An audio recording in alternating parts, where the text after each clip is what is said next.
Est-ce que vous jugez cela normal? Avançons, parce que j'ai pas envie de me perdre dans le truc. Un instant. Et je vais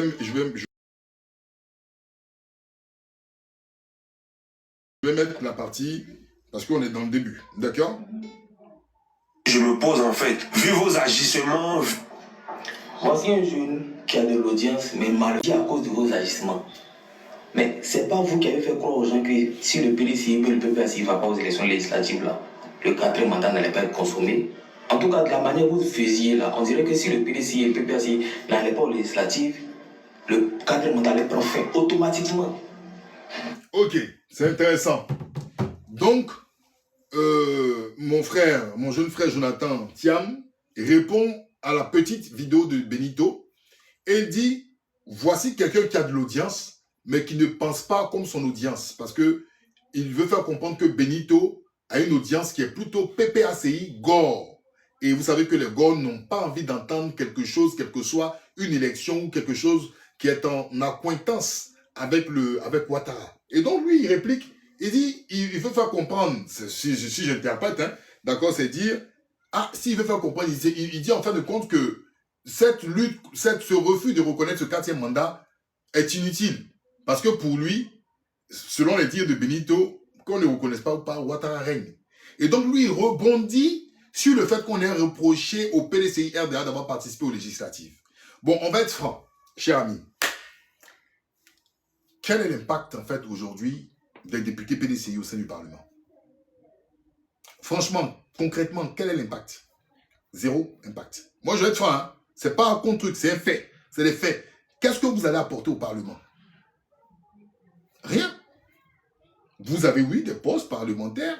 Vous formez un groupe parlementaire, mais vous ne pourrez rien changer au sein de l'Assemblée. Maintenant, je vais aller plus loin. Parce que tu as dit un élément qui m'a fait rire. Mais on va avancer tout doucement. Vous avez mis ça dans la tête des gens. Maintenant, ces personnes-là sont dans cette démarche-là et vous dites que non, à cause de vos actes. Toi, tu étais le premier ici. Vous avez acculé le PDCI disant que aller aux législatives, c'est reconnaître le 4e mandat, privant vos cadres d'aller reconquérir certaines localités. Aujourd'hui, tu dis à cause de vos... Mais tu es dedans. Non, Benito, tu es émotionnel. Non, c'est ceci, non, c'est cela. Qui n'est pas émotionnel? Qui ne fait pas des choses souvent avec émotion? Donnez-moi son nom. Il demande qui ne fait pas les choses avec émotion. C'est vraiment irresponsable de ta part. Parce que quand tu fais des vidéos où tu as l'opportunité de publier après avoir écouté ce que tu as dit, supprimer des parties, tu ne peux pas venir gaillardement dire qui ne fait pas les choses avec émotion. Non, l'erreur est humaine. Mais il ne faut pas confondre. J'ai fait une erreur.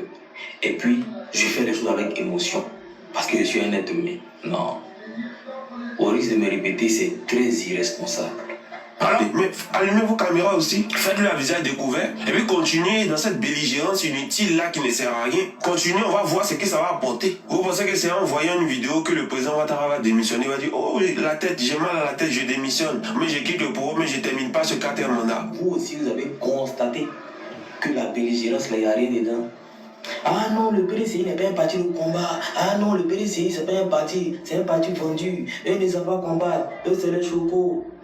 Aujourd'hui, vous êtes fatigué de l'esprit de belligérance là. Seulement 2 semaines après, j'ai toujours dit, il y a une période, c'est ce qu'on appelle pré-campagne, et puis campagne présidentielle ou bien campagne électorale.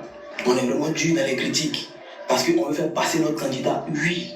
Et puis après, en fonction du résultat, on change de fusil d'épaule, on se donne de nouveaux objectifs, et puis on avance. On ne peut pas instaurer un esprit de belligérance. Bon, il y a d'autres cas aussi, Gérard Dépé, qui n'ont pas compris ça.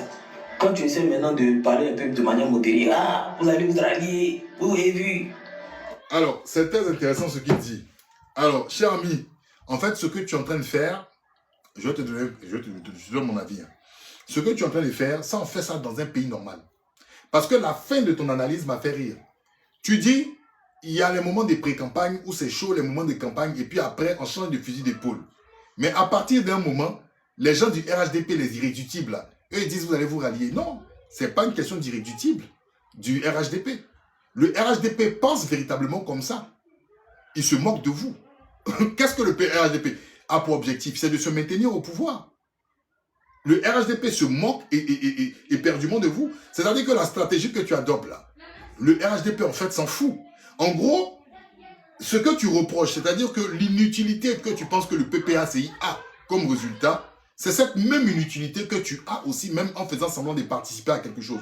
Parce que tu n'atteindras jamais, c'est-à-dire sur le stade électoral, une capacité de pouvoir gêner le RHDP. Donc, en gros, c'est-à-dire que quand le RHDP dit vous allez vous rallier là, d'accord? C'est un fait, c'est comme ça ils pensent. C'est-à-dire souvent les gens parlent très haut et puis c'est les gens que vous sous-estimez là. Ils le disent de façon crue en bas. Est-ce que tu comprends? En fait, en gros, c'est pour te dire que en fait, toute la stratégie, tout ce que tu dis, tu penses être intéressant, ne servira à rien. C'est-à-dire, si tu veux, ne fais pas de belligérance. Si tu veux, caresse du sens du poil, le RHDP, en gros, ils n'en ont rien à foutre. C'est des gens qui sont déterminés, ils ont un rouleau compresseur, ils font ce qu'ils veulent. Bon, moi, je te pose la question. Entre quelqu'un, c'est-à-dire qui veut t'écraser coûte que coûte, qu'est-ce que tu préfères? Tu préfères te coucher pour te faire écraser ou au moins tu préfères te faire écraser dans un soupçon de dignité? C'est la question que je te pose. C'est-à-dire quelqu'un, il va coûte que coûte t'écraser. Tu préfères te coucher pour de bon pour te faire écraser ou tu préfères avoir quand même un soupçon de résistance avant de te faire écraser? C'est une question qui est très profonde et assez déterminante. Parce que, en fin de compte, tu déploies des stratégies, mais ça ne servira à rien. Tu ne gagneras absolument rien. Il faut qu'on soit clair. Et je vais répéter, je l'ai dit dans l'émission dans laquelle j'ai eu affaire cet après-midi, j'ai fait référence à une parole de Charles Konan Banny. Et je vous invite, vous, jeunes militants du PDCI, à méditer là-dessus. Alassane Ouattara ne reconnaît que l'amitié en termes de soumission. C'est quelque chose qui est très profond. Je répète, je vais le dire 3 fois. Alassane Ouattara ne reconnaît que l'amitié en termes de soumission. 1. Alassane Ouattara ne reconnaît que l'amitié en termes de soumission. 2. Alassane Ouattara ne reconnaît que l'amitié qu'en termes de soumission. Si tu as compris cela, ça veut dire que tu ne pourras jamais reconquérir des zones comme tu le penses. Maintenant, la question que je peux poser aussi qui est très intéressante. Effectivement, Bredoumi, miraculeusement, a été élu. Innocent Yao, miraculeusement, a été élu. Le résultat que vous avez de 32 députés, tu es convaincu et sûr de toi que c'est la véritable représentativité du PDCI RDA sur le territoire? Oui ou non? Est-ce que tu es d'accord, toi, jeune militant du PDCI RDA, sur les 32 députés que vous avez là? C'est le véritable poids que vous représentez en Côte d'Ivoire? Ou bien tu te dis qu'il y a eu franchement des irrégularités? Ou il y a eu Ça, c'est une question que je vous pose. Hein. Est-ce que les 32 députés que vous avez eu là, aujourd'hui au Parlement, là, vous êtes sûr que dans le poids que vous pesez, vous, PDCI RDA, parti historique de la Côte d'Ivoire, comme vous le chantez tous les jours, vous êtes sûr que vous pesez que 32 députés en Côte d'Ivoire? Vous ne pesez pas 32 députés. Mais pourquoi vous avez eu que 32 députés?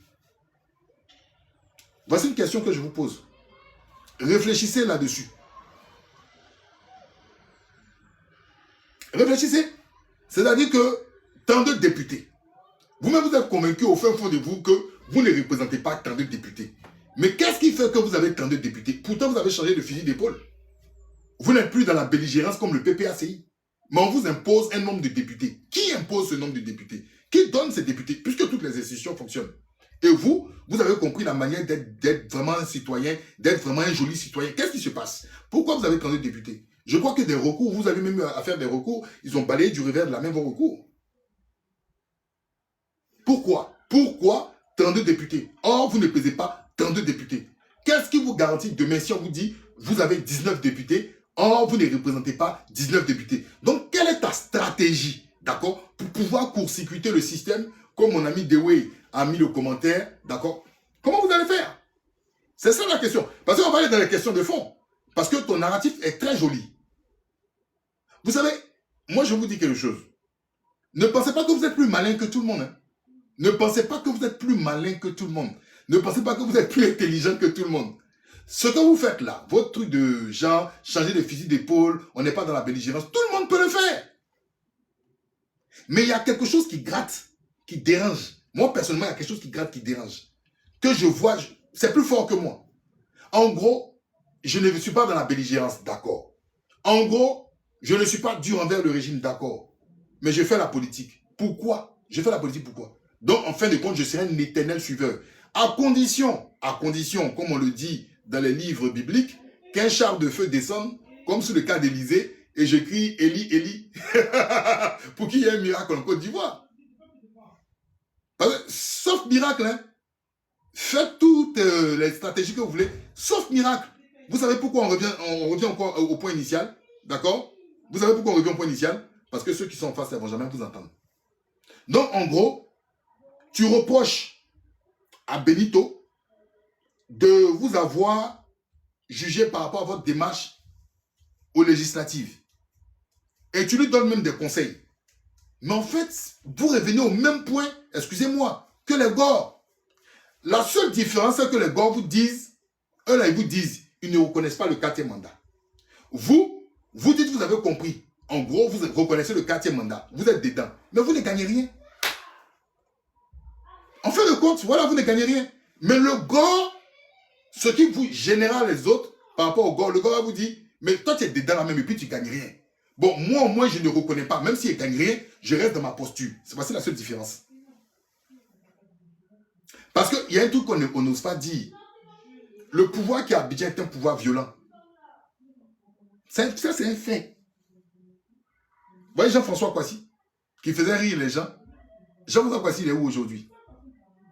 Il est où? Il est où? On a entendu pire que ça en Côte d'Ivoire. Moi, je me rappelle, le RDR a dit pire que Jean-François Kouassi. On a accusé Désiré Tagro d'avoir volé des millions d'euros et d'avoir mis toute sa famille, même Mamadou Koulibaly qui est au FPI là.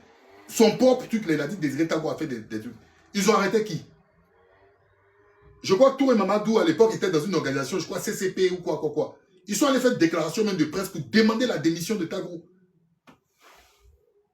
On les a pas mis en prison. Ziggy là, il a dit quoi de... Je ne sais pas. Qu'est-ce que Ziggy a dit de... Moi personnellement, franchement, j'ai entendu tellement de choses pires ici, en Côte d'Ivoire. Dans les différents partis politiques, pire. Sans compter les enfants là, non au 4e mandat. Oui. Donc, je ne sais pas, frère. Pour finir, c'est mon point de vue. Ça n'engage que moi. Et je ne fais pas le procès de Jonathan Thiam. Mais j'analyse vos idées. Et je reviens à un point initial. Vous êtes jeunes. L'avenir de la Côte d'Ivoire, là, c'est vous. Quels que soient vos partis politiques, vos sensibilités politiques. Et je dis, quand vous êtes dans des partis politiques, vous n'êtes pas en Corée du Nord. Une façon de dire que la politique ne vous oblige pas à être des robots. Tu connais mon âge, Kevin Thiam? Tu vois beaucoup de cheveux sur ma tête là. Tu connais mon âge? Tu connais mon âge? Je dis, les partis politiques ne vous obligent pas à être des robots. Au contraire, les partis politiques là, ça vous aide, d'accord, à développer. Nous, on est admiratifs de vous. Oui, je suis admiratif de Jonathan Thiam. Je suis admiratif de ce jeune frère. Je l'appelle frère, il m'appelle frère. Je suis très admiratif aussi de Benito. Et Benito sait que je ne passe pas par 4 chemins si je dois lui dire quelque chose. Il m'appelle frère, on se respecte frère. Je suis admiratif de tous ces jeunes. Vous avez eu l'audace de choisir votre parti politique. Vous avez réfléchi. Et c'est à saluer. Mais ne restez pas cloîtrés et cloisonnés dans vos chapelles. Bonjour. Oui, bonjour. Ferme, j'arrive. Ne restez pas cloîtrés et cloisonnés dans vos chapelles. Ouvrez le débat. Ouvrez le débat. Parce que ce que vous faites là, c'est contre-productif. La Côte d'Ivoire n'en a pas besoin. Ça là, c'est contre-productif. On a l'impression qu'on est dans des clashs de coupés décalés. Tout à l'heure, j'ai parlé des paysans. J'ai parlé de Jean-François Kouassi. Combien de Jean-François Kouassi il y a en Côte d'Ivoire? Je vais parler de la situation économique en Côte d'Ivoire. Il y a tellement de choses à dire. Tellement de choses à dire. Mais affaire d'avoir une légitimité, tout le monde sait, au fin fond de vous, vous savez que ce 4e mandat, il est illégal. Et je dis, accordez-moi un instant s'il vous plaît. Je vais essayer de calmer un peu.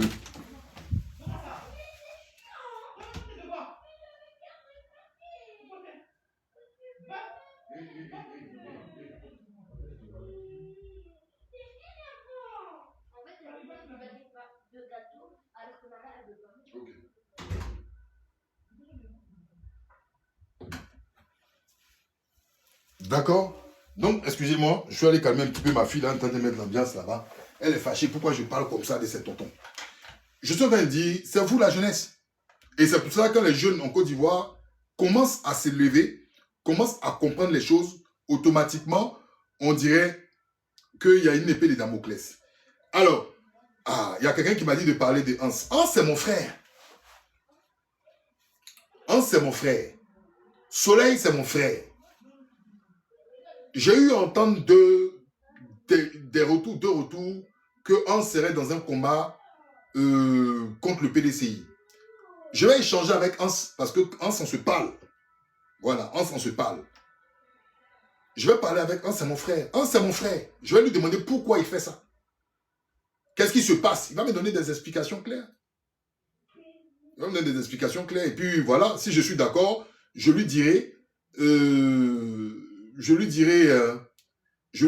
si je suis d'accord ou pas. Mais on se dit la vérité, Hans et moi. C'est pareil pour Soleil. Hein.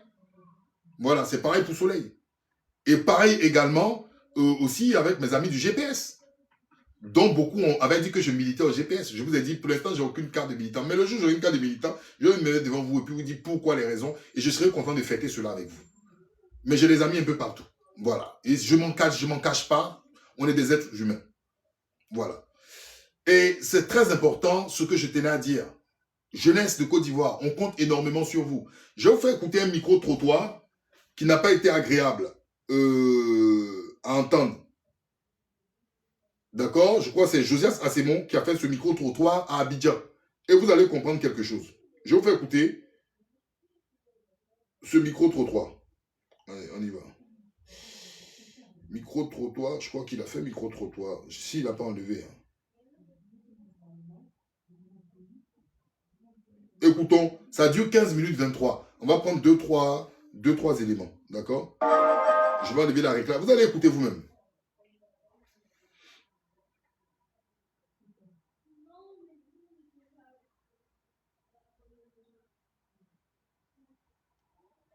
On va en prison, vraiment, c'est pas... Écoutez. On peut plus s'exprimer, c'est vraiment dommage. Oui, moi c'est M. Birba Abdraïm. Je suis le responsable de la gare. On aimerait savoir qu'est-ce que vous pensez de la démocratie en Côte d'Ivoire? Ouais, la démocratie en Côte d'Ivoire est sur un plan de développement parce que vu les années antérieures, c'était pas trop ça. On parlait de démocratie, mais on constatait que non, c'était pas réellement de la démocratie. Mais avec l'arrivée du président Ouattara, vraiment, on est rentré dans la phase de la démocratie et au fur et à mesure, vraiment, on constate que non. Alors, je vais mettre au début. T'as vu mon cahier de leçons? Il n'est pas ici. Allez, ferme s'il te plaît. Et puis, ferme toutes les portes là. En fait, c'était là. En fait, c'est là.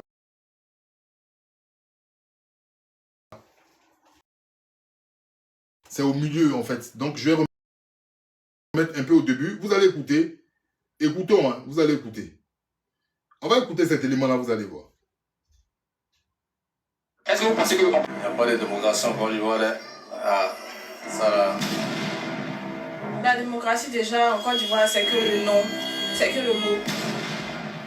Ouais, la démocratie en Côte d'Ivoire est sur un plan de développement. Aujourd'hui, nous avons décidé de sortir. Nous sommes dans les rues d'Abidjan. L'objectif, il est simple. C'est simplement prendre l'avis des citoyens ivoiriens sur l'état de la démocratie. Qu'est-ce qu'ils pensent de la démocratie? Pour eux, les choses ont changé, quelque chose a changé. Qu'est-ce qui ne va pas? Quel est le problème? S'il y a un problème, et si la démocratie est bonne, pour ne pas dire va bien, qu'en est-il à la réalité en Côte d'Ivoire? Donc aujourd'hui, on ne va pas faire une vidéo à la maison, on va faire une vidéo dehors avec l'avis des Ivoiriens. On va donc poser 2-3 questions et vous allez voir la réaction de vos chers concitoyens. L'objectif de ce micro-trottoir, c'est de vous produire une vidéo où les Ivoiriens s'exprimeront sans filtre. Alors, nous avons donc décidé d'aborder plusieurs citoyens en termes de catégories, aussi bien des étudiants, des fonctionnaires, des professionnels, des agents que des conducteurs de véhicules qu'on appelle taximan. Alors, en fait, taximan, étudiant, cadre et tout, il a fait son micro-trottoir pour voir le point de vue des Ivoiriens. Voilà, il allait vers tout le monde. Donc, c'est voilà, son micro-trottoir est ouvert à tout le monde. Ce qu'il a fait, c'était une expérience qui est assez intéressante. D'autres appellent ça expérience sociale. Mais vous allez voir ce que ça donne. Dans cette vidéo, vous allez entendre l'avis de tout un chacun, de ce que certains Ivoiriens pensent du sujet qu'est la démocratie. Alors, on souhaite vous poser une simple question, qui est de savoir, selon vous, quel est l'état de la démocratie en Côte d'Ivoire? la démocratie, on dit c'est le gouvernement du peuple, par le peuple, pour le peuple. Est-ce qu'en Côte d'Ivoire c'est ça? Est-ce que c'est vraiment le peuple qui gouverne, c'est le peuple qui décide? Qu'est-ce que vous pensez de la démocratie en Côte d'Ivoire? On va commencer par les dames. D'accord. Alors moi je pense qu'en Côte d'Ivoire ici, la démocratie c'est des fois. Donc des fois on est démocrate, des fois on n'est pas démocrate. Quand ça nous arrange, on laisse la parole au peuple. Quand ça ne nous arrange pas, on prive un peu la parole au peuple. Et moi je pense que la démocratie c'est pas ça. On laisse le peuple s'exprimer. Pas d'une mauvaise manière, mais en tout cas on laisse le peuple s'exprimer, même si le... Vous avez vu la fille qui peut même peut-être être votre fille. Moi j'ai un certain âge. Des enfants qui sortent de l'école, qui disent, ils ne sont pas sur des panels TikTok. Hein. C'est-à-dire les enfants, on les apprend les fondamentaux, la base.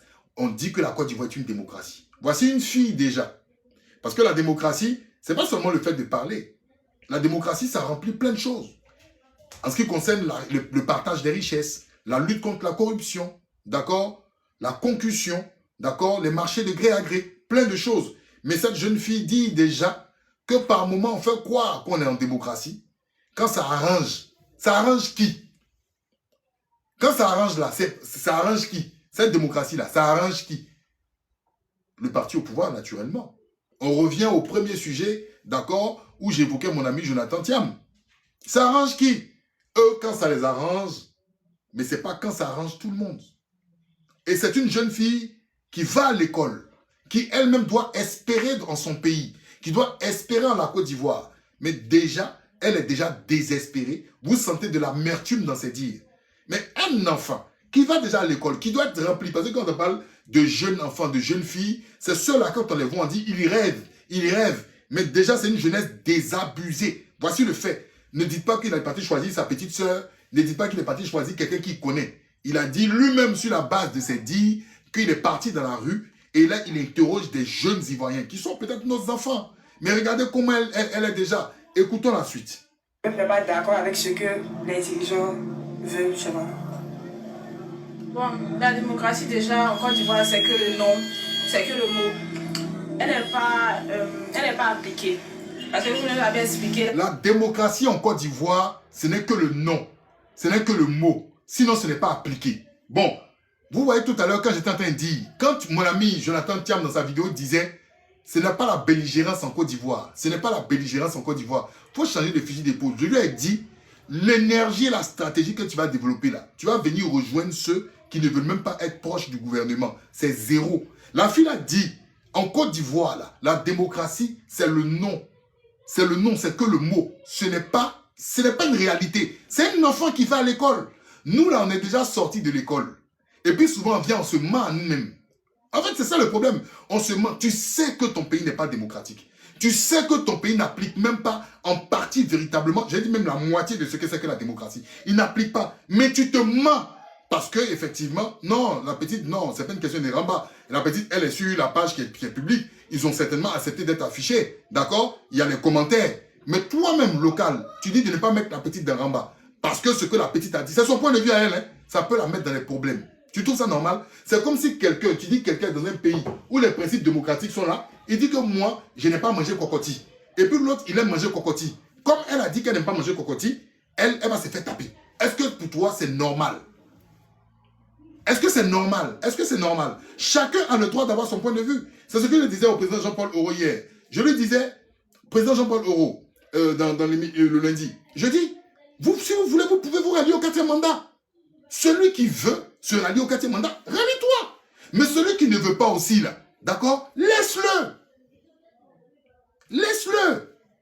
Le plus important, si vous voulez discuter, toi, tu vas exposer tes arguments. Pourquoi j'ai rallié le 4e mandat? L'autre va dire pourquoi je n'ai pas rallié. Mais tu ne peux pas contraindre ton ami à faire un choix. Ça, c'est impossible. La démocratie, c'est de laisser chacun choisir son chemin. Maintenant, on peut échanger sur la base des arguments, d'accord? Sur la base des arguments et dire, pourquoi tu as fait ça, pourquoi tu n'as pas fait, vice-versa. C'est tout. Mais est-ce qu'on vous laisse le choix? La pauvre petite, elle donne son point de vue. Local, je ne te condamne pas. Hein. Ce que tu dis, c'est quelque chose qui est monnaie courante en Côte d'Ivoire. Mais pourquoi essayer dans Ramba? Pourquoi essayer dans Ramba? Écoutons-la. La démocratie, c'est le pouvoir du peuple, par le peuple et pour le peuple. Donc, quand on met une personne au pouvoir, elle est censée diriger pour le peuple. selon les désirs du peuple. Mais c'est pas ce qui se passe et on le voit, on le distingue. D'accord. Moi, je pense qu'en Côte d'Ivoire, on a une véritable démocratie. Mais le seul point que je... S'il vous plaît, c'est quoi votre nom? Paul Epaphras Silué. Vous êtes quelle ethnie? C'est nouveau. Mais le seul point que je voudrais... Le jeune Paul Epaphras Silué, il dit, en Côte d'Ivoire, nous sommes dans une démocratie. Mais il va ajouter un bémol. Et dans les commentaires, les gens ont dit pourquoi le présentateur a demandé le nom et l'ethnie du monsieur. Paul Epaphras Silué, il pouvait dire, monsieur, je ne réponds pas, ce n'est pas nécessaire, c'est son droit. L'autre n'allait pas insister. Mais Paul Epaphras Silué, c'est son nom, il est fier, il a raison. Et on lui a demandé c'est quoi son ethnie. Il a dit il est sénoufo. Donc les gens ont dit non, le présentateur est manipulateur. Pourquoi il n'a pas demandé aux filles? Mais vous savez, en Côte d'Ivoire, aujourd'hui, il y a quelque chose qui est compliqué. Demander l'ethnie de quelqu'un, ou même parler de l'ethnie de quelqu'un, c'est tendu. Et ça même, ce n'est pas normal dans une démocratie. Moi, tu vas même me demander à moi, Nsa Tumla, je suis quoi? Je te dis, je suis Baoulé. Ma mère est Gouro. Où est le problème? Il y a des Gouro qui sont RDR. Epiphane Zorobi Balo, il n'est pas RDR. Il y a des Baoulés aujourd'hui qui sont RHDP. Amédée Kouakoula, il n'est pas RHDP. Mais on fait des... Vous voyez, tous les ingrédients ne respectent même pas ce qu'on appelle la démocratie. Mais on va l'écouter et Epaphras Silué, c'est intéressant. Ce que je voudrais relever, c'est qu'on devrait avoir un peu plus de transparence au niveau de nos institutions. Voilà, au niveau de la CEI, des tribunaux et tout ça. Voici Paul Epaphras Silué qui dit on est en démocratie. Mais il dit mais on doit avoir plus de transparence au sein de nos institutions. Et qu'est-ce qu'il cite comme première institution? La commission électorale indépendante. La commission électorale indépendante. Celle-là même qui est censée superviser nos élections, dont mon ami Jonathan Thiam parlait des 34 députés et de la participation législative. L'enfant, la Paul Epaphras Silué, c'est nouveau. Il dit, la Côte d'Ivoire est démocratique pour lui, mais il faut plus de transparence. Mais s'il dit qu'il faut plus de transparence, c'est parce qu'il y a des doutes. C'est parce que c'est louche. Est-ce que vous comprenez? C'est parce qu'il y a des doutes, c'est parce que c'est louche que le jeune Paul Epaphras Silué, d'accord, fait ce reproche. On va aller plus loin. Parce que, bon, je suis sénoufo, mais on constate qu'il y a assez d'inégalités au niveau des partis politiques. C'est mon avis. Voilà, je suis un peu tout ce qui se passe. Et on remarque, on constate que le plus souvent, c'est très souvent des personnes de l'opposition qui sont arrêtées ou qui ont des problèmes avec la justice. Vous entendez? Le petit revient et dit je suis sénoufo. Il est fier d'être sénoufo. Mais il dit je constate. C'est un enfant, hein, les enfants qui vont à l'école. Il dit je constate qu'en Côte d'Ivoire, ceux qu'on met le plus souvent en prison, là, ce sont les opposants. Il dit ce sont les opposants. Mais ceux qui sont du parti au pouvoir, là, même quand ils disent des choses, on ne les arrête pas, que je trouve ça bizarre. Et vous qui êtes les grands frères, vous qui êtes les doyens, vous venez vous asseoir devant vos caméras et puis vous faites des vidéos, souvent même pour faire la part belle à ceux qui gouvernent. Voici les enfants en Côte d'Ivoire. On ne les montre pas souvent dans les médias. Ces enfants, l'avenir de la Côte d'Ivoire, ils disent que c'est un groupe. Ils disent que c'est un groupe de gens là. Hein? On les met souvent en prison. Qu'ils soient PPACIO, PDCIO, qu'ils critiquent, qu'ils soient Jean-François Kouassio, on les met en prison. Mais ceux qui sont au pouvoir là, ils peuvent dire des choses et puis eux ils sont là. C'est un enfant qui dit ça. Il y a une injustice. Et il précise, je suis sénoufo. Pourquoi il dit je suis sénoufo? Parce que les sénoufos sont dans le septentrion de la Côte d'Ivoire, dans la zone du nord. C'est pour ça qu'il précise, sinon il s'en fout. Tu n'es pas obligé de dire tu es à Bé, tu n'es pas obligé de dire tu es à Ladjan, tu n'es pas obligé de dire tu es Koumen. Mais s'il dit ça, il dit moi en tant que sénoufo, moi-même étant du nord, voici ce que je pense. Parce qu'il y a un malaise. Écoutons. Et puis les personnes qui sont membres du parti au pouvoir n'ont pas très souvent justement des problèmes avec la justice. Donc moi c'est le seul problème que je trouve avec la gouvernance actuelle. Alors récemment, on a aussi remarqué, on a tous été témoins de cette actualité, l'affaire Jean-François Kouassi, qui s'est plaint, qui est aujourd'hui déféré. Alors qu'est-ce que vous pensez de ça? Parce que là aussi c'est un cas de démocratie. Est-ce qu'il y a un problème avec Jean-François Kouassi ou c'est plutôt avec la démocratie en elle-même, le comportement de l'État? Qu'est-ce que vous pensez de cela? Bon, au niveau de l'affaire Jean-François Kouassi, moi je pense peut-être que sa manière n'était pas adéquate. Voilà, parce que quand tu dis qu'une ministre a fait quelque chose, il faut au moins que tu aies les preuves de ce que tu avances. On ne se lève pas comme ça pour dire, ah voilà, même si on veut bien faire en dénonçant, mais on dénonce aussi avec les preuves. Donc pour moi, la manière de faire de Jean-François Kwasi n'était pas la plus bonne des manières. Mais la manière aussi dont on l'a attrapé là, c'était pas une bonne manière aussi. Voilà, donc... D'accord. Concernant Jean-François Kwasi, moi je trouve que la cause qu'il défend est noble, mais il a comment dire, il a mal procédé. Voilà, en Côte d'Ivoire, on a des institutions dont je parlais tout de suite, on a le Conseil d'État et autres, qui sont des organes, des institutions qui sont mises en place pour pouvoir régler justement ce genre de situation-là. Alors, on dit Jean-François Kwasi. Les jeunes disent que Jean-François Kwasi, peut-être il avait raison, mais il a mal procédé, il faut passer par le Conseil d'État. Les enfants, c'est bien, vous apprenez ce qu'on n'a pas à l'école. Mais en Côte d'Ivoire, là, je vous dis la vérité. En Côte d'Ivoire, là, on ne connaît pas le Conseil d'État. Sinon, ce que vous dites là, c'est la théorie. En Côte d'Ivoire, là, on a des opposants ici qui ont toujours accusé des gens de voler des milliards. Et puis, on ne les arrête pas. J'ai parlé de l'affaire Guikaye, où on a accusé Bédié 18 milliards. Vous vous en souvenez? Est-ce qu'ils avaient les preuves? Parce que Guikaye, a été jugé en 2005. Le dossier a été classé sans suite. Sous Laurent Gbagbo, il y a eu un procès sous cette affaire. Mais pourtant, de 99 jusqu'à maintenant, il y a des gens qui sont convaincus. Oh, il y a eu un procès.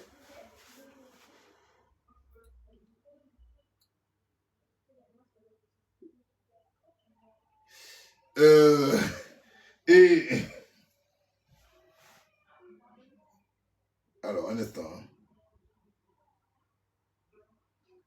Un instant. Un instant.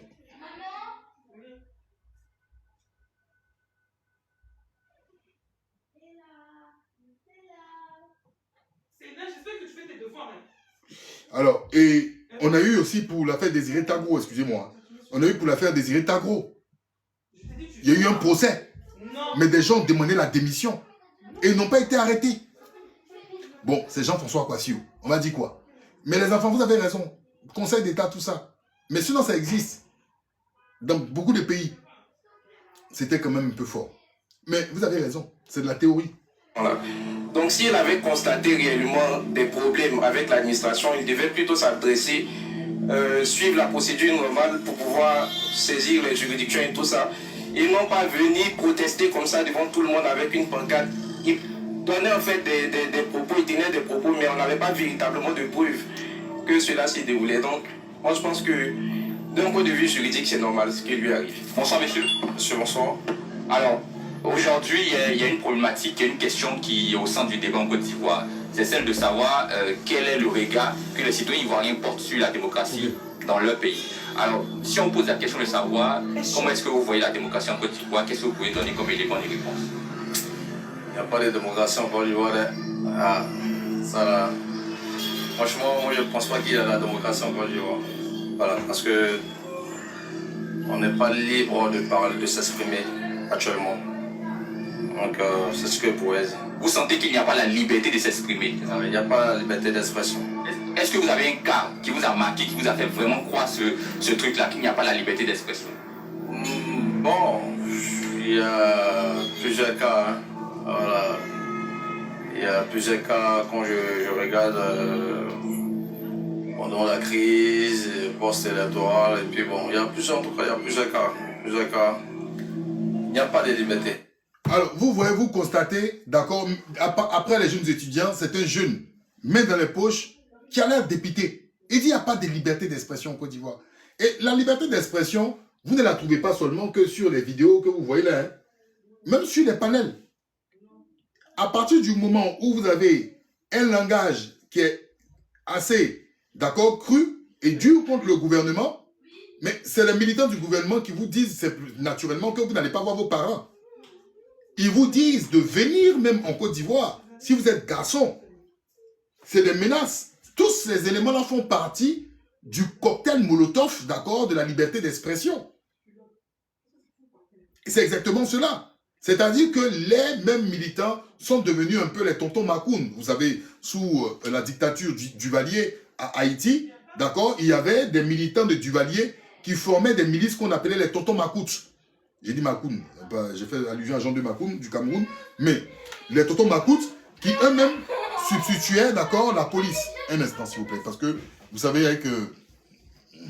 un instant. Un instant. Alors, désolé hein, si j'ai mis un petit peu de temps, il fallait que je calme un petit peu les ardeurs.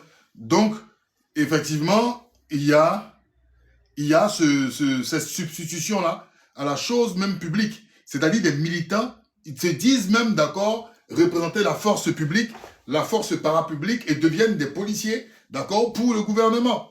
Et donc, naturellement, si vous savez que vous avez un discours qui ne caresse pas dans le sens du poil le gouvernement, il est naturel que vous savez que vous êtes dans une situation d'inconfort. Vous êtes dans une situation de risque. Et c'est pour cela, certaines personnes évoquent le cas de la liberté d'expression qui n'est pas respecté sous Ouattara. Je vais vous demander de tapoter. Je n'aime pas trop demander cela, mais j'ai été, entre guillemets, vous savez ce que je vais dire, signaler. Donc, partagez et tapotez, s'il vous plaît. Si vous pouvez mentionner Good Life, ça va nous permettre de pouvoir regarder. Je suis en train de chuter, là. Alors, donc on va continuer. Alors, selon vous, est-ce qu'il y a une solution? Il y a quelque chose qu'on peut faire pour calmer le jeu, là, maintenant? Oh, c'est de mettre tout le monde au même niveau. Voilà, de mettre tout le monde au même niveau. Que chacun est libre de s'exprimer, de dire ce qui est bon, ce qui n'est pas bon, voilà. Et puis, en mettant ensemble, on arrive à s'entendre. C'est vivre ensemble, en fait, voilà. Quel est l'état de la démocratie, selon vous? Aujourd'hui, en Côte d'Ivoire, est-ce que la démocratie va bien ou ça ne va pas du tout? Il y a quelques problèmes à régler. D'accord.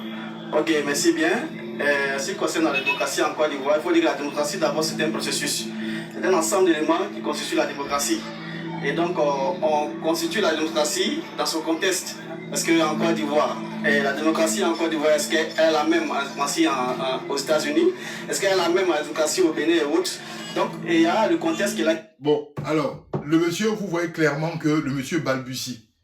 Il n'y a pas de démocratie ivoirienne, il n'y a pas de démocratie américaine, il n'y a pas de démocratie française, il n'y a pas de démocratie cubaine. Bref, la démocratie ne varie pas selon la nationalité. Donc, ce monsieur essaie de chercher ses mots. Mais au-delà de cela, il y a quelque chose que je me pose comme question qui est assez fondamental. C'est-à-dire que, ici, on nous dit en longueur de journée que il y a des pays de putschistes qui ne respectent pas la démocratie. Mais quand vous voyez des Ivoiriens qui sont dans la rue et qui trouvent des notions qui disent eux-mêmes qu'ils ne sont pas en démocratie, ils sont à Abidjan, hein, ils disent qu'ils ne sont pas en démocratie. Bon, on est dans quel type de régime? Dans quel type de... Si on n'est pas en démocratie, puisque les chantes tout le temps nous disent dans les pays de l'AES, eux c'est des putschistes, d'accord? Nous on veut la démocratie. Maintenant, si les Ivoiriens même qui sont dans Abidjan, parce que ce pas des gens qui sont dans la diaspora, c'est-à-dire ceux qui sont à Abidjan, là, ils disent qu'on n'est pas dans la démocratie. Le tonton là même, là, il cherche ses mots. Il parle de démocratie des États-Unis, démocratie des France. Quand on est sur les plateaux de télé, quand on écoute des gens qui parlent sur les plateaux de télé, on nous dit que la démocratie, là, elle est universelle. Donc, de quelle démocratie parlez-nous? De quelle démocratie parlez-vous, pardon? Dans ce cas-là, de quelle démocratie parlez-vous? C'est la question qu'il faut se poser. De quel type de démocratie vous voulez nous parler? Il y a une démocratie qu'on a inventée en Côte d'Ivoire, que nous, certainement, on n'a pas eu encore vent de cette démocratie-là. Parce que cette interview-là se passe en Côte d'Ivoire. Ça ne se passe pas dans la diaspora, là où on dit les jeunes de la diaspora nous emmerdent tout le temps. Là. Ça se passe en Côte d'Ivoire. On continue. Là qui prennent en compte. Voilà. Il faut dire que pour faire l'état des lieux de la démocratie, elle est bonne dans la mesure où déjà on arrive quand même à avoir certains éléments. Et elle est aussi mauvaise dans la mesure où il y a certains éléments aussi qu'il faut améliorer. Voilà. Quand je prends le cas de la liberté d'expression. La liberté d'expression. Ce mot-là revient à chaque fois. La liberté d'expression. Si vous remarquez, le gars il a parlé jusqu'à... Il est venu ce que j'ai dit, la liberté d'expression. Et c'est ce qui réjaillit souvent, la liberté d'expression. Mais si un pays où on n'arrive pas à parler, parce que même politiquement, pour convaincre ton auditoire, pour convaincre tes militants, c'est pas tout le monde qui a la notion de lire un programme, tout un programme. Souvent là, tu viens sur le terrain et tu donnes tes idées, tu parles. Donc on est bâillonné.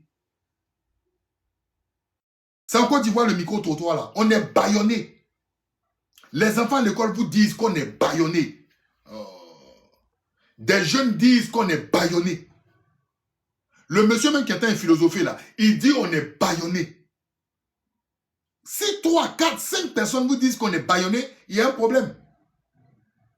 Il y a un problème. C'est-à-dire qu'aujourd'hui, les mots qui sortent de notre bouche sont devenus un revolver qu'on n'utilise pas contre nos ennemis. Mais la parole est devenue un revolver contre nous. On risque de se faire harakiri parce qu'on veut exprimer nos idées. Le cerveau ne parle pas. C'est ton cerveau qui te fait réfléchir et puis la parole sort de la bouche. On est bâillonné. Et certains Ivoiriens, eux, leurs idées ne les bâillonnent pas. Qui sont-ils? C'est la question qu'il faut poser. Pourquoi il y a des Ivoiriens là, eux quand ils parlent, ils ne sont pas susceptibles d'être enfermés. Et d'autres quand ils parlent, le pôle pénitentiaire d'Abidjan est à proximité d'eux. Ou s'ils sont à l'étranger, ils ont pour malheur de ne point fouler la terre de leurs ancêtres. C'est ça la question. Il y a d'autres là, eux ils réfléchissent et puis ils parlent. Et puis ils sont en liberté. Et puis à certains là, quand ils parlent, il y a une épée de Damoclès au-dessus de leur tête. C'est quoi la différence entre les deux discours? Il y a un discours qui va toujours voir le côté positif, le développement du gouvernement, encenser, justifier le 4e mandat, faire tout ce qui va du côté du gouvernement. Et ceux qui parlent d'une façon différente, automatiquement, il y a une épée de Damoclès sur leur tête. Hein? Donc, il y a une préférence à la parole en Côte d'Ivoire. Comme d'autres disent dans les églises, ta parole t'a sauvé. Donc, la parole, selon le poids et selon l'odeur du RHDP, peut te sauver. Si c'est ça là, ils n'ont qu'à mettre caisse d'épée sur ma tête. Si c'est ça là, je ne vais pas voir mon pays. Mais ce qui sort de ma tête, le fruit de mon intelligence, le fruit de ma pensée, ce qui me fait penser au moment où je suis criblé de dettes, au moment où ça ne va pas, le fruit de ma pensée, et puis je sors de ma bouche, tu me dis, parce que tu as sorti ça, tu vas te retrouver quelque part, je suis désolé, c'est que je ne suis plus un humain. Je vais être un robot, je vais penser selon le RHDP. Et on revient au point initial, quand je disais aux jeunes Ivoiriens, ne soyez pas des défaitistes, ne soyez pas dans la résignation. Voici ce qu'on veut faire de vous, des robots. Et quand Benito parlait des émotions, l'émotion, ça veut dire que je suis humain. Il y a du sang qui coule dans les veines. Ça ne veut pas dire que je suis un émotif, j'ai réagi à tout va. Non, parce que par tes émotions, tu peux te rendre compte que, Joe, à un moment, ça ne va pas. Je ne vais pas être comme un robot.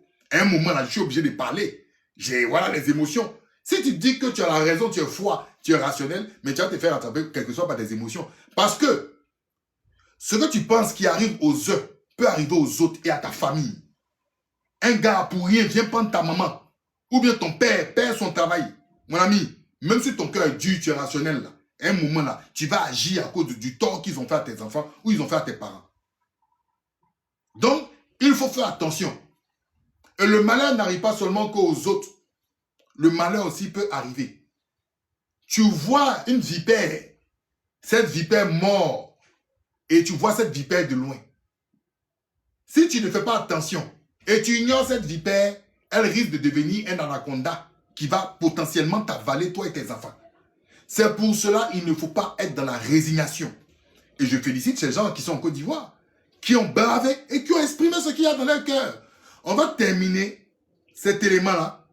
Les opinions sont vraiment de plusieurs niveaux, mais il faut quand même améliorer dans certains niveaux. Voilà, et ça, il faut tenir compte de certains aspects. L'aspect des réseaux sociaux, qu'il faut quand même tenir compte, parce que la liberté dans le passé n'est plus la même aujourd'hui. Avec l'avenir des réseaux sociaux, on concentre beaucoup plus de dérapage. Voilà, donc c'est ces aspects-là qu'il faut beaucoup plus prendre en compte. Voilà, sinon la liberté elle-même, elle est améliorée, mais il faut tenir compte aussi des nouvelles technologies et tout ça. Voilà, tous les réseaux sociaux. Le tonton dit,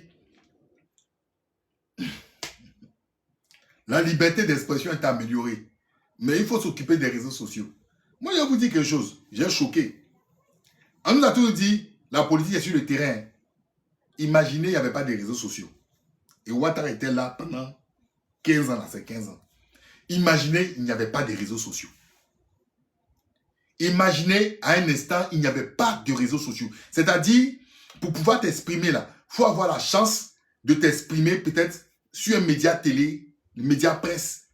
Imaginez, il n'y avait pas les réseaux sociaux. Imaginez, il n'y avait pas de réseaux sociaux. Mais j'ai commencé ma vidéo là, à partir d'une vidéo TikTok de mon frère Jonathan Thiam. C'est réseau social. Jonathan Thiam s'est levé. Lui, ce que Benito a dit là, il a pris une partie, il a fait, puis il a monté son truc. Il est venu dire ses idées. C'est ça. Quand il dit, les réseaux sociaux là, c'est ça. Tu es d'accord, tu n'es pas d'accord. Lui, il vient, il fait son montage, il vient, il dit ce qu'il a dit. Moi, je suis du PLCI, c'est comme ça il pense. Il fait mon montage, il dit ce qu'il a dit. Mais il a touché ses amis qui pensent comme lui. Au moment où les bases, les partis politiques ne font pas forcément des réunions là, à partir des réseaux sociaux, lui, Jonathan Thiam, militant du PDCI RDA, il vient et puis s'exprime. Et puis ça touche au moins 1000 personnes. Ça touche au moins 2000 personnes. Il y a des gens qui sont pour, il y a des gens qui ne sont pas pour. C'est ça la démocratie, c'est ça la liberté d'expression. Mon ami Benito là, il fait une vidéo, il n'est pas d'accord avec des amis. Il donne son point de vue, il vient, il allume sa caméra, il fait sa vidéo, pas il s'en va. Mais sa vidéo là, ça touche au moins 5000 personnes. Il y a des gens qui sont d'accord avec lui, il y a des gens qui ne sont pas d'accord avec lui. Mais dans le fond,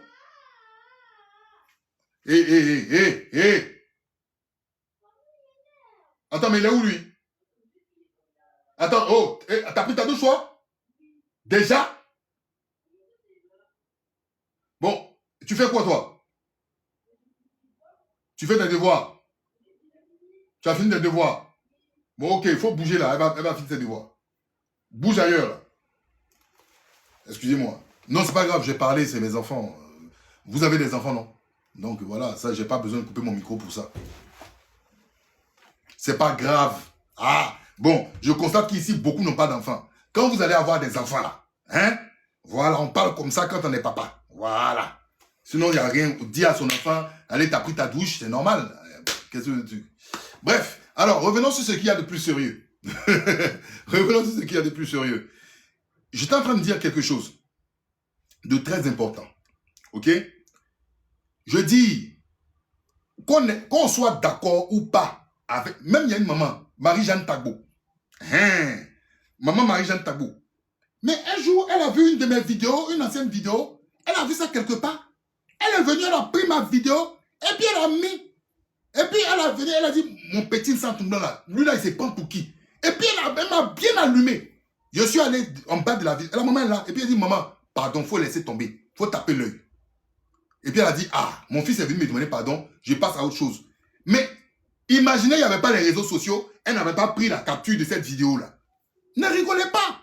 Parce que vous ne vous rendez pas compte que les Ivoiriens aujourd'hui, on se parle plus sur les réseaux, on se parle plus sur les réseaux, on débat plus. Non, ce n'est pas la comédie que je suis en train de faire. Hein. Je suis très sérieux. Peut-être ça vous fait rire, mais vous ne vous rendez pas compte.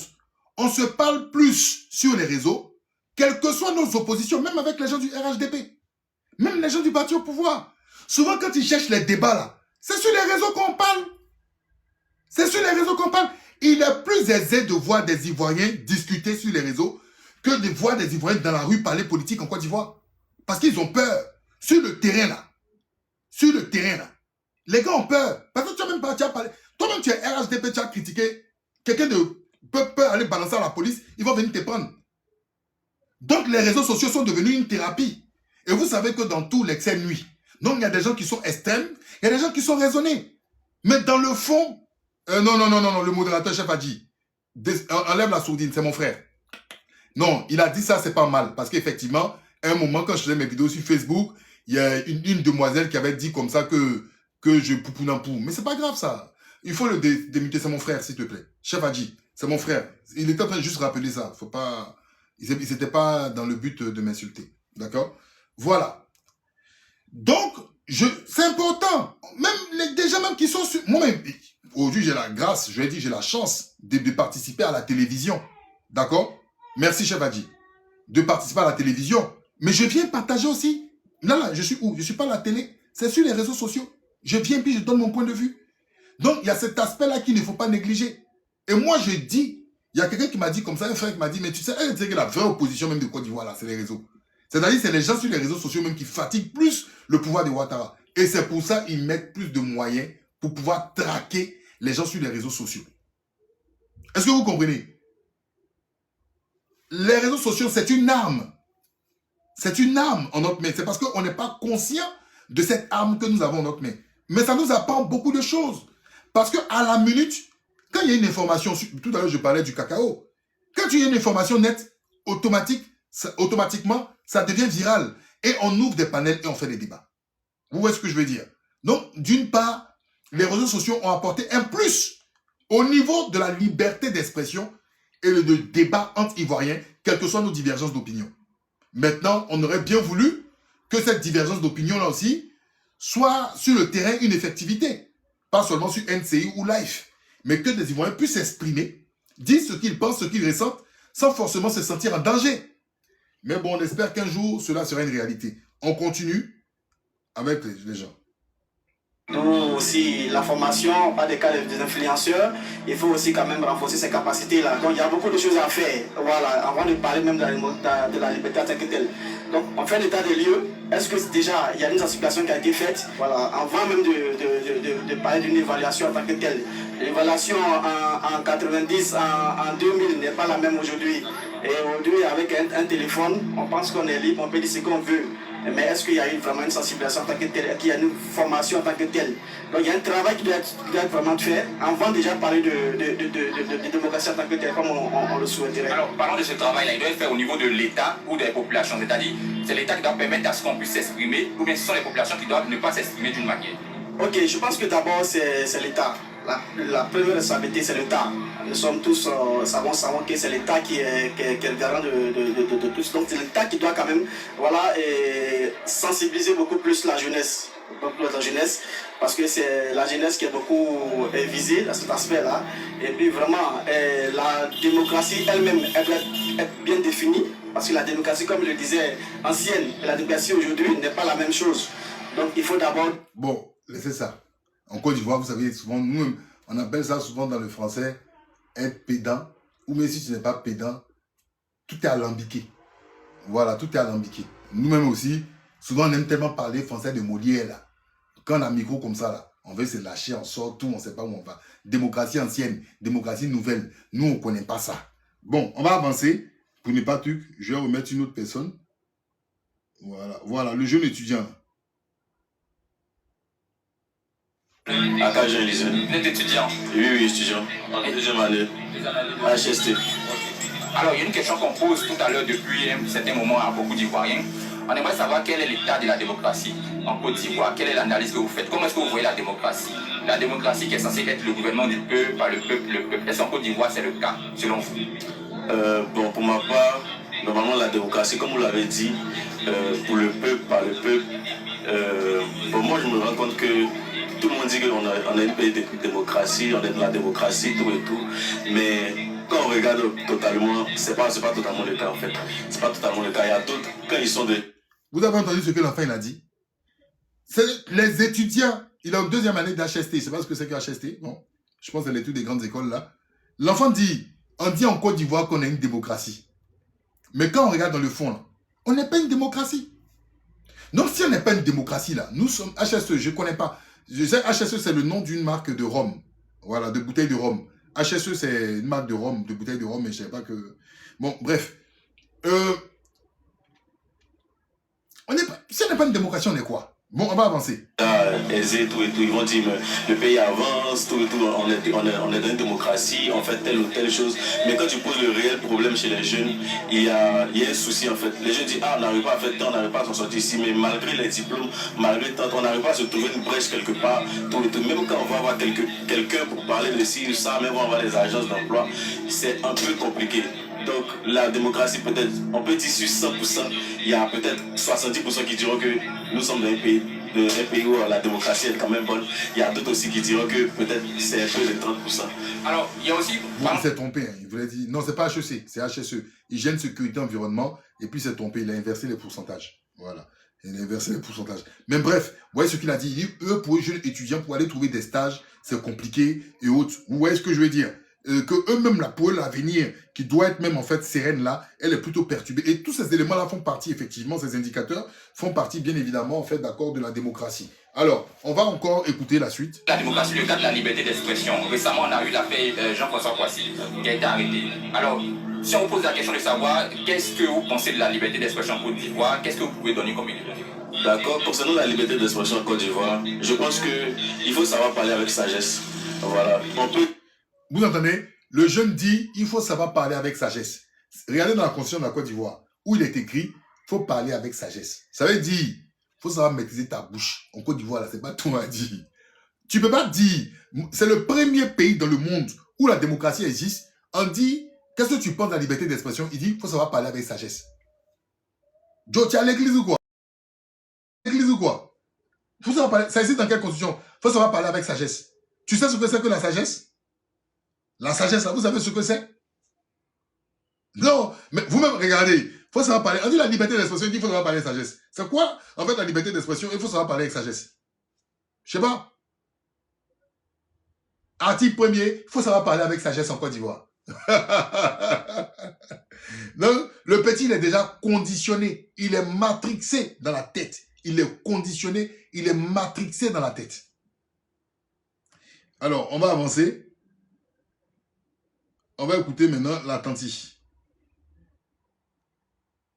Certaines choses. L'état de la démocratie en Côte d'Ivoire, vraiment, c'est un peu... Ça va pas, quoi. Est-ce que vous pensez qu'on peut s'exprimer librement en Côte d'Ivoire? Non, non, on peut pas. Dans ces deux temps, période que quoi, on peut pas. Parce que quand tu dis même un petit truc, une vérité, on t'attrape, on t'envoie en prison. Vraiment, c'est pas... Quand tu dis une vérité, on t'attrape, on te met en prison. Donc, il faut mentir en Côte d'Ivoire. Il faut dire ce qui n'en est pas. Selon l'attentif, hein, d'accord? Selon l'attentif. Elle dit on ne peut pas dire... Attendez, je vais mettre la partie.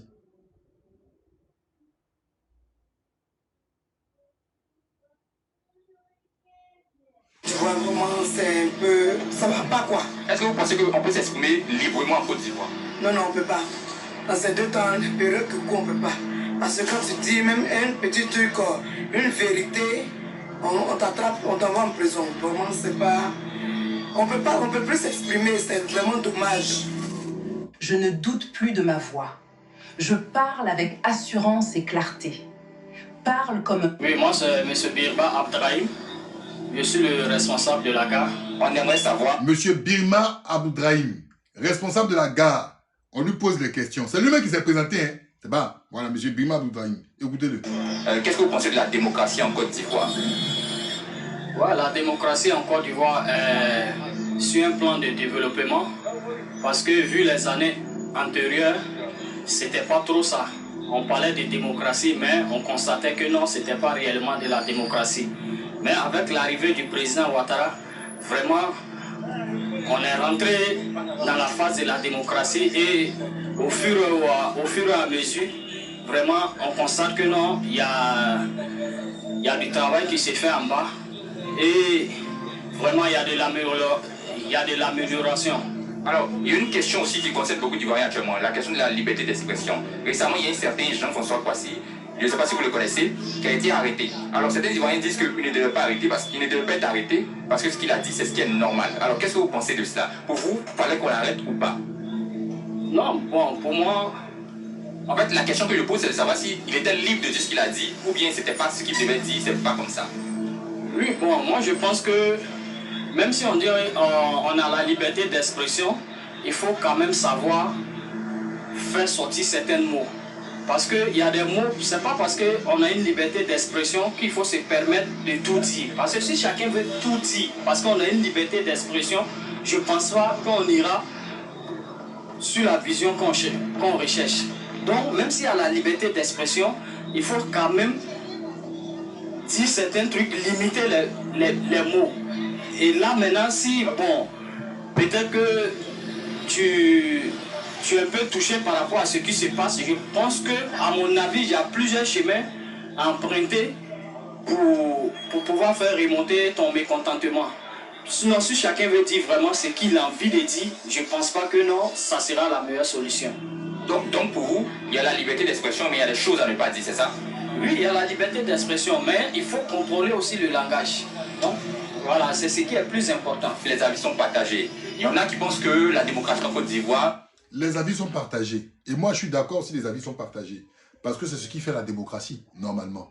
Mais si on ne pouvait pas condamner certains par rapport à leur point de vue, par rapport à leur avis, moi, je serais d'accord et on aurait débattu. mais il y a certains avis qui sont condamnables. Et je vous invite à aller sur la vidéo de Josias Assemon pour voir les commentaires. Quand il s'agit des étudiants et des personnes, vous allez voir les commentaires. Les commentaires étaient similaires aux commentaires de Local 225 qui disaient que je risquais de mettre la fille dans les problèmes. Vous voyez ce que je veux dire? Donc, bienvenue en Côte d'Ivoire où la terreur et la peur sont, d'accord, sur le verbe, la langue et l'expression. Celui qui veut, il peut mentir, il peut masquer. Mais moi, j'ai dit, en Côte d'Ivoire, là, il y a des discours, quand tu tiens, tu peux t'envoler comme un papillon. Mais il y a des paroles, quand tu tiens ces paroles, mon ami, il y a une chanson d'Espace 2000 qui dit « Même souris sous le connaît carrefour des chats ». Là, la situation devient compliquée. Donc, à bon entendeur, salut. Alors, je vais aller sur mon dernier sujet, mesdames et messieurs. On va mettre les pieds dans le plat. Il s'agit de l'affaire Damiba. Bien évidemment, vous savez que je ne pouvais pas m'empêcher de parler de cette affaire, d'accord, de Damiba. Alors,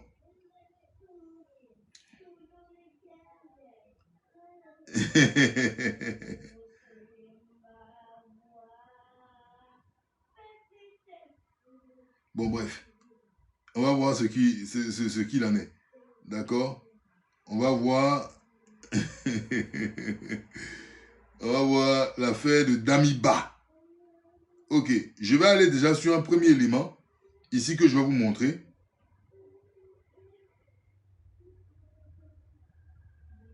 Lors de son interpellation, El Hadj Madissa Kandé jurait qu'il n'était pas au courant du projet du coup d'État du 3 janvier. Il affirmait qu'il avait simplement mobilisé des fonds pour soutenir Polari Sandaogo Damiba, le cerveau du putsch manqué. Eh bien, la suite des investigations prouve le contraire. Une vidéo diffusée sur l'agence de l'information de Burkina AIB montre Sueur Sakandé à bord d'un véhicule filmant le supposé domicile du chef de l'État, le capitaine Ibrahim Traoré. Trêve de bavardage. Allons suivre cet élément proposé par Bienvenu Tansa. Dans son aveu, il dit clairement qu'il était permanemment en contact avec Paul-Henri Sandaogo Damiba, le cerveau du énième putsch manqué du 3 janvier 2026. Dernièrement, El Hadj Madissa Kandé s'était rendu en Côte d'Ivoire et est revenu avec un financement de 70 millions de francs CFA. Bon, alors, quand on entend ça, on nous dit El Hadj, d'accord, Sakandé, Madissa Kandé serait allé en Côte d'Ivoire au conditionnel. Sur les médias burkinabés, on dit qu'El Hadj Madissa Kandé est parti en Côte d'Ivoire. Il a eu à récupérer 70 millions de francs CFA. Bon, qui lui a donné les 70 millions? Est-ce un Burkinabé qui est installé en Côte d'Ivoire qui lui a donné les 70 millions? Ou bien ce sont des personnes qui sont peut-être en collaboration avec le gouvernement de Côte d'Ivoire qui ont donné 70 millions? Moi, je n'accuse pas. D'accord? Je prends cela avec des pincettes. Mais... Côte d'Ivoire, c'est un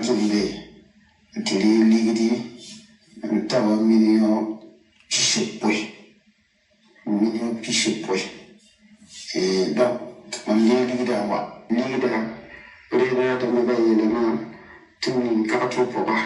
mais visiblement, son rôle allait au-delà de faciliter les contacts et certaines transactions financières. Dans la capitale burkinabé, voici une balade peu ordinaire. Madissa Kandé et son acolyte, l'adjudant de police Moumouni Soré, promis au poste de DG de la Lonabé, sont en mission de reconnaissance. C'est en sa compagnie que Sueur Sakandé avait effectué le déplacement de Féké en terre ivoirienne. Vous avez entendu? On dit qu'ils étaient déplacés à Féké, dans le nord, en terre ivoirienne. À Féké, dans le nord, en terre ivoirienne. Et le vieux monsieur que vous voyez là, l'imam Paul Madissa Kandé là, hein? L'imam Paul Madissa Kandé là, lui, son rôle était de repérer la maison où Ibrahim Traoré dormait. Est-ce que vous comprenez? La maison où Ibrahim Traoré... Je remets, hein? Parce que c'est pas moi. Mais visiblement, son rôle allait au-delà de faciliter les contacts et certaines transactions financières. Dans la capitale burkinabé, voici une balade peu ordinaire. Madissa Kandé et son acolyte, l'adjudant de police Moumouni Soré, promis au poste de DG de la Lonabé, sont en mission de reconnaissance. C'est en sa compagnie que Sueur Sakandé avait effectué le déplacement de Féké en terre ivoirienne.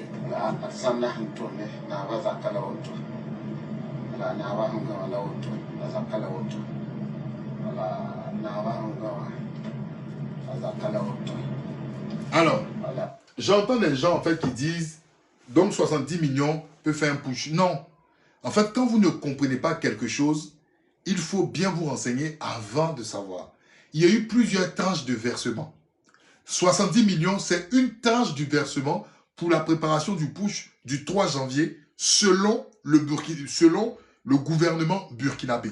Je ne suis pas détenteur des informations, donc je reconstitue à partir de sources officielles ce qui est dit. 70 millions là, c'est une partie, d'accord, du financement du putsch. Est-ce que vous comprenez? Parce que j'ai vu quelqu'un écrit là-bas, parce que vous mentez beaucoup dans vos panels là. Et puis moi j'ai une question. Pourquoi les gens qui soutiennent le plus souvent M. Ouattara, on a l'impression que vous avez plus de cœur pour Damiba? C'est-à-dire, on a l'impression que Damiba est votre proche, Damiba est votre parent. Quelle est la différence entre Ibrahim Traoré, je dis bien, pour vous, Ivoiriens militants du RHDP qui soutenaient Ouattara là, quelle est la différence entre Damiba et puis Ibrahim Traoré? Dites-moi, quelle est la différence entre Damiba et Ibrahim Traoré? Notez ici, les militants du RHDP. Parce que j'ai l'impression que vous êtes plus à l'écoute, c'est-à-dire que Damiba, ça vous touche, parce que j'ai vu beaucoup sur les panels et les réseaux traiter le Togo de tous les noms. Non, on ne peut pas être inconstant. Vous m'aviez dit qu'à l'époque, moi je criais sur le président Laurent Gbagbo. J'ai même traité le président Laurent Gbagbo d'arnaque. Je vous ai dit, ah mes amis, moi j'assume ce que j'ai dit, j'assume, d'accord, j'assume ce que je fais, et j'ai dit j'étais allé même un peu fort dans mon raisonnement. Ça fait partie de mon histoire, et j'assume. Et j'ai donné les arguments pourquoi à cette époque, je l'ai dit. Mais vous là, il y a un moment, vous, militants du RDR, vous avez chanté les mairies du Togo. Vous voulez que je vous rappelle? Maçon, ils ont les pines des... Lors de son interpellation. Pardonnez, hein, c'est une vidéo... Et, attendez. Parce que ne dites pas que j'ai regardé des web bizarres. Voilà. Maçon, ils ont les pines. Maçon, ils ont les pines des... Non, non, non. Voilà. Donc, c'est en fait mon doigt switché sur le truc. Ne venez pas dire que voilà. Voilà. Donc, j'étais en train de scroller. Lors de son Donc, j'ai entendu un mot là. Donc, je viens sur oui. Je viens sur oui. Je viens sur oui. Oh, ça a cassé la vidéo. Bref, c'est ça qu'on switch sans faire exprès. À un moment, vous avez en fait, vous, vanté les mairies du Togo. Chantez les mairies du Togo. D'accord? Chantez les mairies du Togo. Et puis maintenant, vous êtes contre le Togo. Mais là, au moins, eux, ils ont des aveux et ils ont des images. On attend vivement le procès. Moi, j'attendais aussi un grand procès. Je vais vous montrer quelque chose, un instant. Je vais vous montrer juste quelque chose. Je vous le disais en titre. Ok, regardez ici. Vous le reconnaissez, le monsieur là? Vous le reconnaissez? C'est qui? C'est qui? Notre animateur chouchou, notre animateur préféré, notre Harry Roselma qui voit rien, notre tonton Ali Diarasouba. Mais qu'est-ce qu'Ali Diarasouba veut nous dire? Écoutons Ali Diarasouba.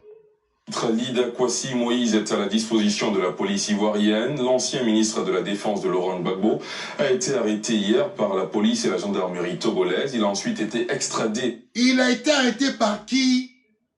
La gendarmerie et la police togolaise. Mais pourquoi Lida Kwasi a-t-il été arrêté? Est-ce que Lida Kwasi n'avait pas ses papiers? Est-ce que Lida Kwasi était un hors-la-loi? Écoutez bien. Dans la même soirée d'hier à Abidjan, Lida Kwasi était réfugié à Lomé au Togo depuis la fin de la crise post-électorale et il menait les activités subversives.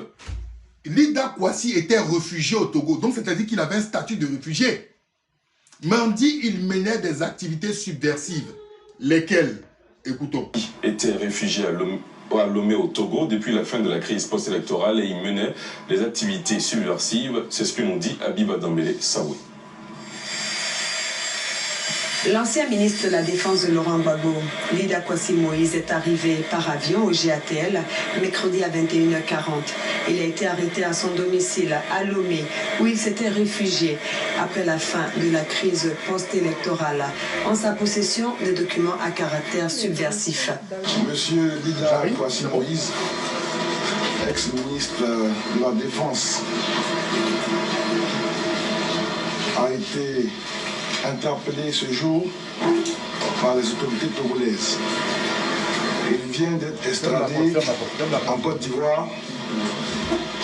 M. Lida Kwasi faisait l'objet d'un mandat d'amener et un mandat d'arrêt émis par la justice ivoirienne.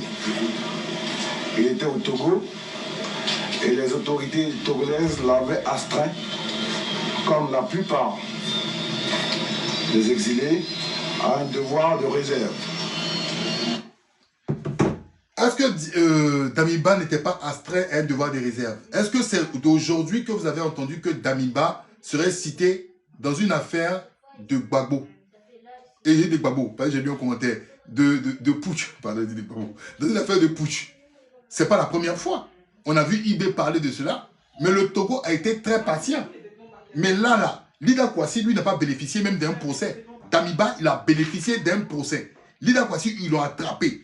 Maintenant, là, dites-moi, quelle preuve pour Lida Kwasi en dehors du témoignage où il était apeuré, il disait, je demande pardon, voilà, j'ai fait ci, j'ai fait ça. Quels sont les éléments, les traces bancaires et autres qui en a vu dans le réseau de Lida Kwasi Moïse? Regardez pour Damiba, là. Vous voyez les hommes qui sont en train de faire des aveux avec des images qui ont été révélées où ils étaient, avec la traçabilité des fonds. On attend le procès. Mais pourquoi ce deux poids, deux mesures? Pourquoi vous, militants, aujourd'hui vous insultez le Togo? Pourquoi, militants, vous qui aimez beaucoup Ouattara là, pourquoi vous insultez maintenant le Togo? Pourquoi? Mais le Togo vous a rendu service. Quand on a ramené Lida Kwasi là, est-ce que vous êtes plein de la réaction du Togo? Vous étiez content, non? Quand on vous a dit que Lida Kwasi est en train de faire coup d'état là, vous avez cru, vous n'avez même pas discuté. Hein? Parce que Lida Kwasi, c'est quelqu'un qui était ministre sous Gbagbo. Et le même Lida Kwasi, en dehors de ça, aujourd'hui même là où on en parle, le même Lida Kwasi est en prison encore. Le même Lida Kwasi est en prison. Dans notre chère démocratie, notre belle démocratie. Ça va nous porter matière à réfléchir. Nous les Ivoiriens, nous tous. L'affaire des Damiba. On va écouter. Attendez, on va écouter. Oh là là là, écoutez.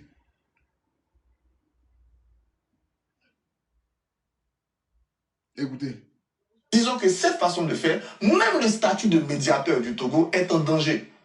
Parce qu'aujourd'hui, sortons même de l'Afrique de l'Ouest. Le Togo s'est positionné aujourd'hui comme médiateur dans la crise en RDC.